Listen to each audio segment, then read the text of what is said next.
ஓம் நம சிவாய. வாக்குண்டாம் நல்ல மனமுண்டாம் மாமலராள் நோக்குண்டாம் மேனி நுடங்காது பூக்கொண்டு துப்பார் திருமேனி தும்பிக்கையான் பாதம் தப்பாமல் ஷார்வார் தமக்கு. அரண்நாமம் ஆயிரத்தில் மௌனியா குருவாக இருந்து உபதேசம் பண்ணுறார்.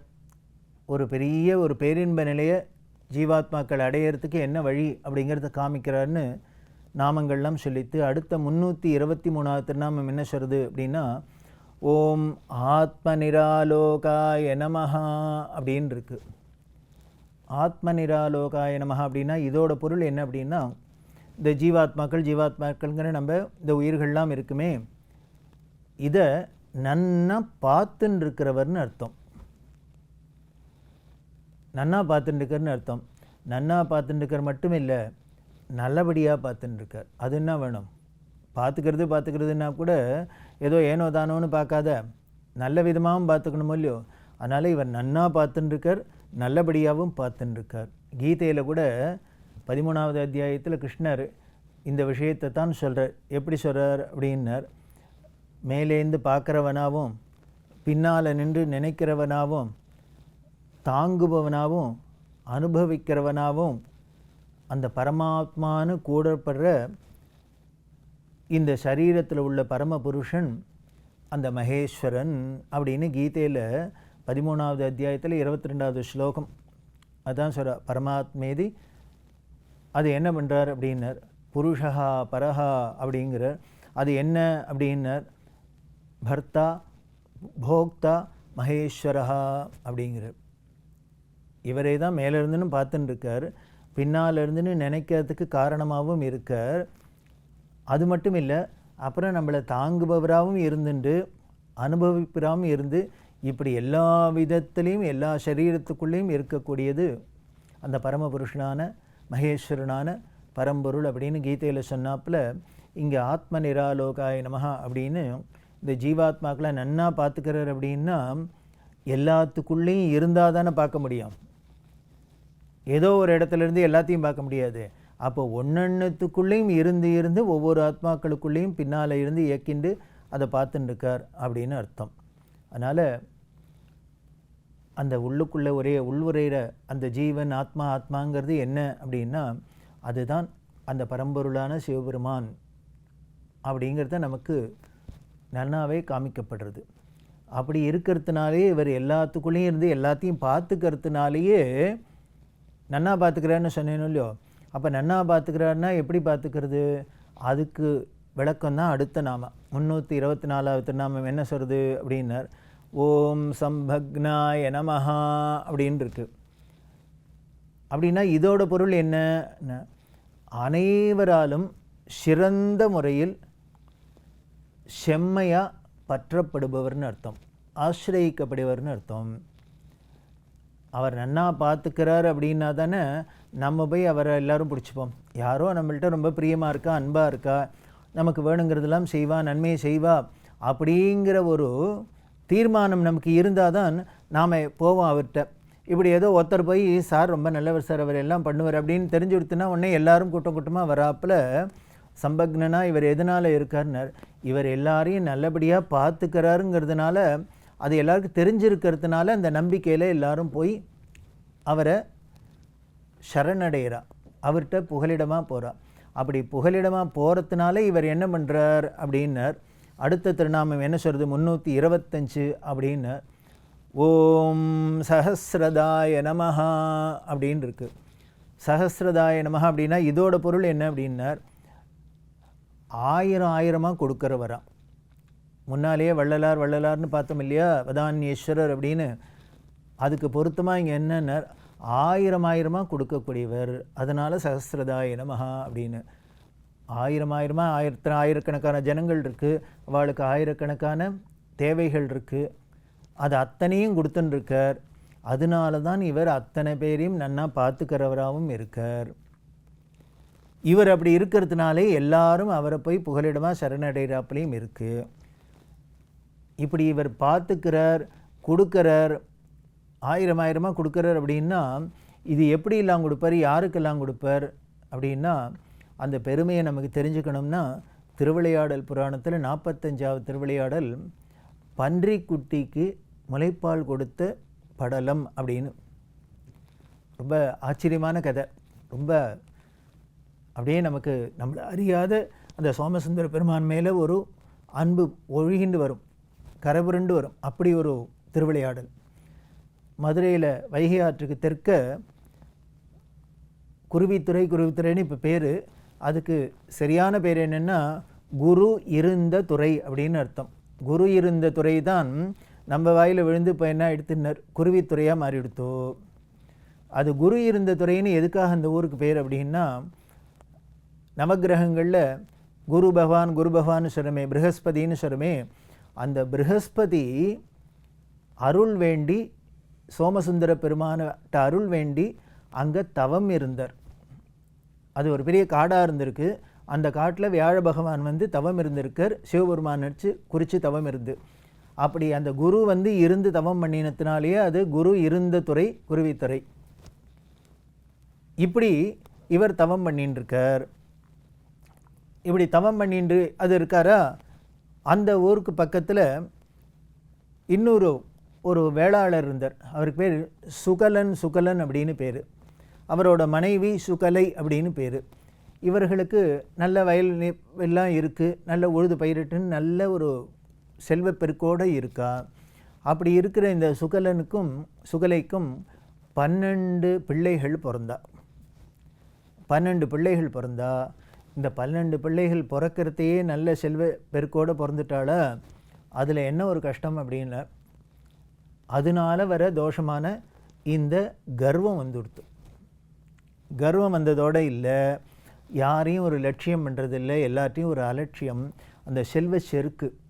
இப்படி இவர்கள் ஊரில் நடந்துக்கிறதே ஒரு பெற்றோர்களாக இருக்கிறவா என்ன பண்ணணும், பொறுப்புள்ள பெற்றோர்களாக இருந்தால் இல்லை அப்படிலாம் நடந்துக்கூடாதுன்னு நல்லது சொல்லி அந்த நல்வழிப்படுத்தணும் இல்லையா அந்த குழந்தைகளை. ஆனால் இந்த சுகலையும் நல்வழிப்படுத்தலை. ஏன் அப்படின்னா பாசம். நாம் என்ன பண்ணுவோம், என்னதான் நமக்கு நல்லது தெரிஞ்சால் கூட நமக்கு ரொம்ப நெருங்கின உறவு அப்படிங்கிறதே பாசம் வந்துடுத்துன்னா அப்போ நாம் இதெல்லாம் பற்றி கவலைப்பட மாட்டோம். நல்லது கெட்டது பாப புண்ணியத்தை பற்றி கவலைப்படாத அவர்களை திருப்திப்படுத்தணுங்கிறதுல தான் இருப்போம். அதனால் பின்னால் என்ன பெரு விளைவெல்லாம் வருங்கிறது தான் இந்த கதை சொல்ல போகிறது. அதனால் இந்த பொறுப்புள்ள பெற்றோர்கள் அந்த குழந்தைகளை திருத்தாத்தினால அந்த குழந்தைகள் ரொம்ப தீவர்களாக போயிட்டா. தீய சேர்க்கை இப்படிலாம் சேர்ந்துட்டு ரொம்ப ஒரே ஹதாஹதம் பண்ணிட்டு ஊரில் அட்டகாசம் பண்ணியிருந்தா. ஒரு நாளைக்கு இந்த அம்மா அப்பா 2 பேரும் காலமாயிட்டா. சுகலையும் போயாச்சு. அப்படின்னா இப்போ அவர்களும் இல்லை கேட்குறதுக்குன்னா இவளோட அட்டகாசத்தை கேட்பானே. இப்படி இவ ரொம்ப அட்டகாசம் பண்ணிட்டு காட்டில் இருக்கிற வேட்டையாட போனான். காட்டில் வேட்டையாட போகிறது எங்கே வேட்டையாட வந்தான்னார், எந்த இடத்துல அந்த குரு இருந்த துறையில் வியாழ பகவான் கடுமையான தவம் பண்ணின்னு இருக்காரோ அந்த இடத்துக்கு வந்தா. இப்படி வேட்டையாடின்னு வரத்தே என்ன பண்ணார், இவர் ஒருத்தர் உட்காந்துட்டு யாரோ ஒருத்தர் தவம் பண்ணின்னு இருக்காரா. இவளுக்கு தான் எதை பார்த்தாலும் அலட்சியமா. உடனே இந்த குருவோட தவத்தை போய் கலைச்சு அவரை பரிகாசம்லாம் பண்ணி எள்ளி நகையாடி எல்லாம் பண்ணினான். இவர் தவத்தில் ரொம்ப பொறுமையாக இருக்கார். வியாழ பகவான் நமக்கே தெரியும், நவகிரகங்கள்லேயே ரொம்ப முழு சுபர் அவர் தான் அப்படின்னு எல்லாருக்கும் தெரியும். அந்த குரு அருள் இருக்கிறவாளே நல்லவாளாக இருப்பா. அப்படின்னா நம்ம ஜாதகத்தில் அந்த குருவோட அருள் பரிபூர்ணமாக இருந்தது அப்படின்னாலே அவர்களே மிக உயர்ந்தவர்களாக இருப்பா, நல்லவாளாக இருப்பான்னா இந்த குரு எப்படி இருப்பார், அவர் ரொம்ப பொறுமையாக எல்லாம் பொறுத்துன்னு தான் இருந்தார். ஆனாலும் இவாளோட அந்த செயல் அவரால் பொறுக்க முடியாத ஒரு எல்லையை மீறி எடுத்தோம். எல்லையை மீறினா நம்மனர் கோபத்தில் சாபம் கொடுத்தார். ஒரு நல்ல குடும்பத்தில் பிறந்தேள், உங்களுக்கு செல்வச்செருக்கு இருக்குது, இப்படி நிலத்தை உழுது பயிரிட்டு அதனால் ஜனங்களுக்கு நல்லது பண்ணிட்டு நீங்களும் நல்லது அடைஞ்சுன்னு எப்படி இல்லாமல் இருக்க வேண்டியது. இப்படி உங்களோட விதி வசத்தினால கெட்ட சேர்க்கையினால் இப்படி இல்லாமல் நீங்கள் ஒரு கீழ்த்தரமான நிலைமைக்கு வந்துட்டேள். அதனால் நீங்கள் எப்படி இருந்தாலும் சரி உங்களால் ஜனங்களுக்கெல்லாம் கஷ்டமாக இருக்குது, அது எல்லாத்துக்கும் மேலே போய் எங்கிட்ட கடைசியில் வந்துடுது. அதனால் உங்களை என்ன சபிக்கிறேன் அப்படின்னா பன்னிக்குட்டிகளாக பிறக்க கிடவுதுன்னு. பன்னிக்குட்டிகளாக பிறந்தோடனே தாய் தந்தையரை இழந்து நீங்கள் அவதிப்பட கடவுதுன்னு வியாழ பகவான் யார் இந்த சுகலனோட 12 பிள்ளைகளுக்கும் சாபத்தை கொடுத்துட்டு. அதில் பெரிய புராணத்தில் சொல்கிறார், சிவபெருமான் எப்படி காக்கிறதுக்கு வந்தார் அப்படின்னார், எப்படி இந்த பானங்கள்லாம் வேட்டையாடித்து அப்படின்லாம் சொல்கிறார், எப்படி ரிஷிகளோட சாபம் உடனே பாஞ்சின்னு நம்மளை தாக்கிடுமோ அதை மாதிரி பண்ணித்துன்னு. அப்படி வியாழ பகவானே சாபம் கொடுத்தா வந்தாச்சு. உடனே இவா என்ன பண்ணினா, இப்படி ஒரு பெரிய இதை மாதிரி ஒரு எதிர்பார்க்கல, உடனே பயந்து போய் அவர்கிட்ட கேட்டா, நாங்கள் ஏதோ அறியாமையில் பண்ணிட்டோம், இப்படி ஒரு சாபம் கொடுத்துட்டேள், சாப விமோச்சனத்தையும் நீங்களே சொல்லுங்கோ அப்படின்னு. உடனே வியாழ பகவான் சொன்னார், நான் கொடுத்த சாபம் கொடுத்தது தான், நீங்கள் பன்னிக்குட்டிகளாக பிறந்து தாய் தந்தையரே அம்மா பன்னிக்குட்டி அப்பா பன்னிக்குட்டி இழந்து நீங்கள் தவிப்பேள். அந்த சமயத்தில் ராஜராஜ பாண்டியன்கிற ராஜா வேட்டைக்கு வரத்தே, அவர் மூலியமாக உங்களுக்கு சாப விமோச்சனம் கிடைக்கும் அப்படின்னு சொன்னார். அப்படி அங்கே வந்தாச்சு. இந்த 12 பன்னிக்குட்டியாக பிறந்தாச்சு. எங்கே பன்னிகளுக்கு ராஜா அப்படின்னு சொல்லக்கூடிய இந்த காட்டில் இருக்கக்கூடிய அந்த ராஜா, அதுக்கு அந்த தாய் பன்றி இவாளுக்கு இந்த 12 குழந்தைகளும் பிறந்தது. அப்படி இருந்து நிற்கிறதே இந்த ராஜராஜ பாண்டியன் என்ன பண்ணால், இந்த காட்டில் எல்லாம் தெரிஞ்சுன்னு இருக்கு, ராஜராஜ பாண்டியன் வேட்டைக்கு வந்தான். வேட்டைக்கு எல்லாத்தையும் வேட்டையாடுறதே இந்த அப்பா பன்னியும் வேட்டையாடியாச்சு, தாய் பன்னியும் வேட்டையாடி இருந்தாச்சு. இப்போ 12 பன்னிகளும் குழந்தைகள் தவிக்கிறது, வெயிலான வெயில், காட்டில் அலையிறது, உணவு இல்லை, தாய் பால் குடிச்சுட்டு இருக்கிற குழந்தைகள் அப்படி அலைஞ்சுன்னு இருக்கிறதே வியாழ பகவானோட அருள். சாபம் கொடுக்கறதுலேயும் இதை மாதிரி ஒரு உயர்ந்த இடத்துலையும் சாபம் வந்தால் கூட அப்போ கூட அதுவே நமக்கு ஒரு அருளாகவே இருக்கும். அப்போ தான் உடனே அவளுக்கு இந்த பன்னியாக இருந்தாலும் ஞாபகம் வந்தது, சோமசுந்தர கடவுளை சிவபெருமான்கிட்ட நினச்சின்னு உருகினான், அழுதா. உடனே என்ன பண்ணான்னார், விண்ணெழி விமானத்தில் இருக்கிற சோமசுந்தர கடவுள் மீனாட்சி தாயாரோடு எழுந்தருளினா. உடனே இவரே என்ன பண்ணிட்டார், அடுத்த க்ஷணம் பன்னியாக மாறிவிட்டார். பன்னியாக மாறி இந்த குழந்தைகள் 12க்கும் பாலை கொடுத்தாராம். அதுதான் இந்த திருவிளையாடல், பன்னிக்குட்டிக்கு முளைப்பால் கொடுத்த படலம் அப்படின்னு. இந்த இவர்கிட்டேருந்தே பால் குடித்தாக்க அதுக்கப்புறம் அதுகளுக்கு துஷ்டத்தனம் இருக்குமா, அறியாமை இருக்குமா. அந்த குழந்தைகளாக இருந்தது, அந்த பன்னியாக இருந்தது, இந்த சிவபெருமானோட பாலை குடித்ததுனால அப்படியே அதுகளுக்கு தெளிவு ஏற்பட்டு ஞானம் ஏற்பட்டு, அதுக்கப்புறம் அடுத்த பிறவியில் என்னென்ன இதே பாண்டிய ராஜாவுக்கு மந்திரிகளாக வந்தார்னு இந்த திருவிளையாடல் புராணம் சொல்கிறது. அப்போ கடைசியில் சொல்கிறார், ஞானசம்பந்தருக்கு தாயார் பால் கொடுத்தா பராசக்தி, இங்கே சோமசுந்தர பெருமான் என்ன பண்ணார்னார், இவரோட அன்பு அடுத்த வாழ்கிட்ட சொல்லி கூட பண்ண சொல்லலை, தானே பண்ணணும் அப்படின்னு இந்த பன்றி குழந்தைகளுக்காக இவரே பன்றி உருவெடுத்தார். அப்படின்னா பன்றினா நம்ம ரொம்ப மட்டமாக நினச்சிக்கிறோம், ஆனால் கடவுள் என்ன பண்ணார், வராக அவதாரம்னு எடுத்தான்னு விஷ்ணு கேள்விப்படுறோம். இங்கே என்ன பண்ணார், சிவபெருமானார் பன்றியாகவும் அவதாரம் பண்ணியிருக்கார் அப்படின்னு. அப்படி அவதாரம் பண்ணி தாய் பன்றியாக இவர் பால் கொடுத்ததுனாலேயே அந்த ஞானப்பால் அருட்பால் குடித்ததுனால இவர்களோட அறியாமையெல்லாம் போய் நல்லவர்களாகி, அதோடு அந்த பன்றி ஜென்மம் முடிஞ்சு அடுத்ததில் நல்ல குலத்தில் அமைச்சர்களாக பிறந்து இவர்கள், அதனால்தான் அந்த குலத்தில் சேர்ந்தவாளே இன்னமும் அந்த க்ஷத்ரிய வன்னிய குல க்ஷத்திரியர்கள்லாம் அப்படின்னு சொல்கிறாப்பிலெல்லாம் இருக்குது. அப்படி நல்ல ஒரு உயர்ந்த பாண்டிய ராஜாக்கு அமைச்சர்களாக இருந்து பெருமையோடு இருந்தா அப்படின்னு நமக்கு இந்த திருவிளையாடல் புராணம் சொல்லுது.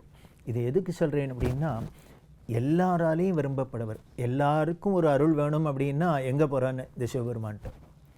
அப்படி இருக்கிற அவரோட பெருமையை நாம் தொடர்ந்து பார்க்கலாம். ஓம் நம சிவாய்.